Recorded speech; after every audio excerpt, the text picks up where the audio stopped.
Assalamualaikum warahmatullahi wabarakatuh. Kali ini saya akan menjelaskan mengenai bisnis internasional.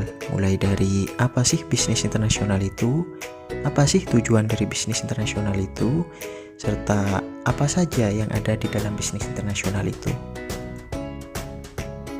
Yang pertama adalah pengertian bisnis internasional. Menurut Druckmann dan Hodges pada tahun 1995 menyatakan bahwa bisnis internasional itu adalah segala bentuk transaksi yang terjadi antara lintas batas negara untuk memenuhi kebutuhan individu maupun organisasi. Yang kedua, menurut John D. Daniels pada tahun 2013 menyatakan bahwa bisnis internasional adalah sebuah kesatuan yang terdiri dari segala bentuk transaksi komersial yang dilakukan oleh dua negara atau lebih.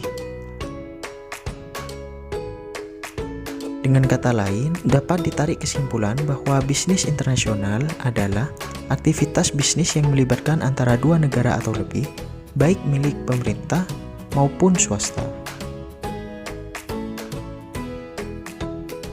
Yang selanjutnya adalah jenis-jenis bisnis internasional. Yang pertama ada jenis foreign trade. Foreign trade ini cenderung seperti aktivitas ekspor impor barang. Jenis inilah yang seringkali dilakukan oleh sebagian besar negara.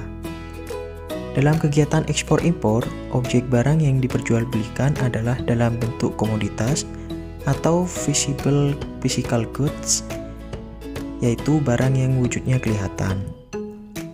Yang kedua adalah jenis trade in service. Berbeda dengan foreign trade, yang objek jualannya adalah barang berwujud, trade in service adalah bisnis internasional yang objek barangnya adalah intangible goods atau barang tidak berwujud. Contohnya berbagai layanan jasa seperti hotel, asuransi, konsultan, perbankan, biro perjalanan, dan semacamnya. Yang ketiga adalah jenis portfolio investment. Selain jual beli barang atau jasa, bisnis internasional juga bisa berbentuk investasi keuangan yang dilakukan di negara lain. Portofolio investment sendiri adalah investasi dalam bentuk sekelompok aset, termasuk transaksi dalam ekuitas, sekuritas seperti saham biasa, atau sekuritas hutang seperti obligasi dan semacamnya. Yang terakhir adalah direct investment. Berbeda dengan portofolio investment yang menanamkan modalnya dalam bentuk sekuritas, direct investment adalah investasi secara langsung atau penanaman modal asing di mana investor dalam lingkup perekonomian suatu negara menaruh minat pada bisnis di lingkungan perekonomian negara lain. Investasi lintas negara ini biasanya berupa penanaman modal dalam jangka waktu yang lama dari investor dari suatu negara ke perusahaan dalam negara lain. Sehingga direct investment biasanya melibatkan dua negara sekaligus. Yang selanjutnya adalah tujuan dari bisnis internasional. Yang pertama adalah untuk memperbesar penjualan. Bisnis internasional memungkinkan sebuah perusahaan untuk melakukan ekspansi dalam hal penjualan produknya. Hal ini dikarenakan bisnis internasional memiliki pasar yang sangat luas, tidak terbatas pada negara di mana perusahaan tersebut berada, akan tetapi juga perusahaan dapat mengembangkan pasarnya ke luar negeri. Dengan pasar yang luas, besar kemungkinan perusahaan dapat meningkatkan jumlah penjualan barang yang diproduksinya. Sebagai contoh, perusahaan provider telekomunikasi terbesar di Indonesia, yaitu PT Telkomsel, mendirikan anak perusahaan Telkomsel yang beroperasi di negara yang baru berdiri, yaitu Timor Leste. Hal ini dilakukan PT Telkomsel dalam rangka memperluas pasarnya, tidak hanya di dalam negeri, akan tetapi juga merambah ke luar negeri.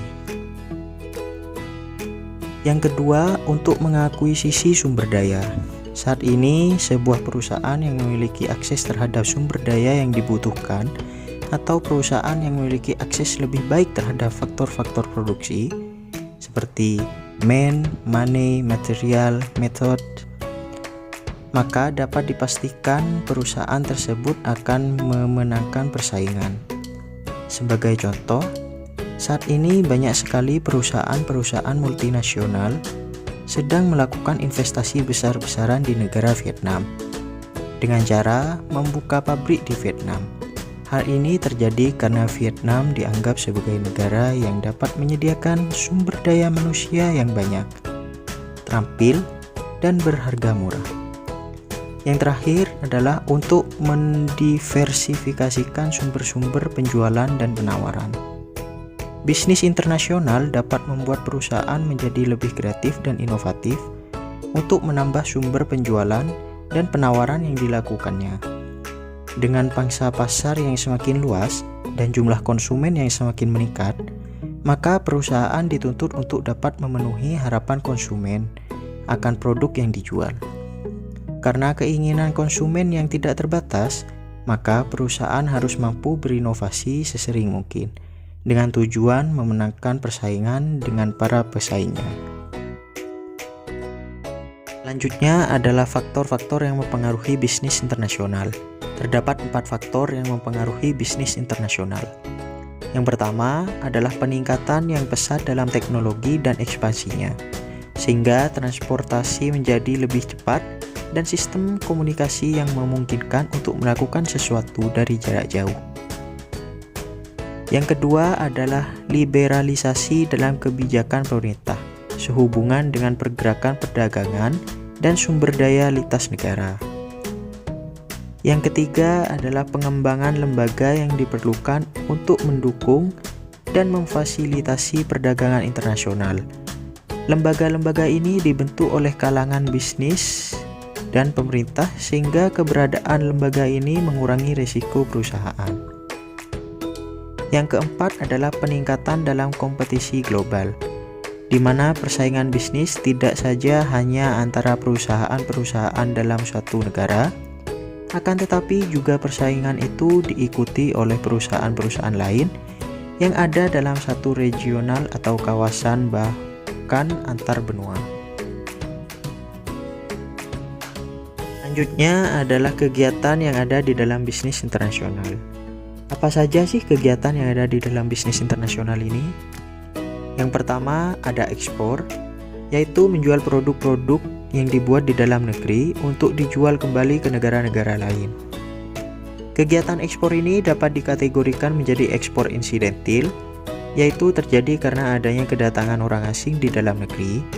Kemudian orang asing ini membeli barang-barang dan kemudian dikirimkan ke negara orang asing tersebut. Dan ekspor aktif, yaitu hubungan bisnis yang rutin dan kontinu, dan transaksi tersebut semakin lama akan semakin aktif. Yang kedua ada impor. Impor yaitu membeli produk-produk yang dibuat negara-negara lain untuk digunakan atau dijual kembali di dalam negeri sendiri. Yang ketiga ada lisensi. Lisensi adalah kesepakatan kontrak di mana suatu perusahaan di suatu negara memberikan lisensi penggunaan hak kekayaan intelektualnya yang mencakup paten, merek dagang, nama merek, hak cipta, atau rahasia dagang kepada suatu perusahaan di negara kedua dengan mendapatkan pembayaran royalti. Yang keempat adalah waralaba. Waralaba adalah suatu bentuk khusus lisensi terjadi apabila suatu perusahaan di suatu negara, si pemberi waralaba, memberikan wewenang kepada suatu perusahaan di negara kedua, si pemegang waralaba, untuk menggunakan sistem pengoperasiannya dan juga nama merek, merek dagang, dan logo dengan mendapatkan pembayaran royalti. Yang kelima adalah kontrak manajemen. Kontrak manajemen adalah kesepakatan di mana suatu perusahaan di suatu negara setuju untuk mengoperasikan fasilitas atau memberikan jasa manajemen lainnya kepada perusahaan di negara lain dengan mendapatkan imbalan yang telah disepakati. Mungkin itu saja yang dapat saya sampaikan mengenai bisnis internasional. Saya ucapkan terima kasih atas perhatiannya, kurang lebihnya mohon maaf. Wabillahi taufik wal hidayah. Wassalamualaikum warahmatullahi wabarakatuh.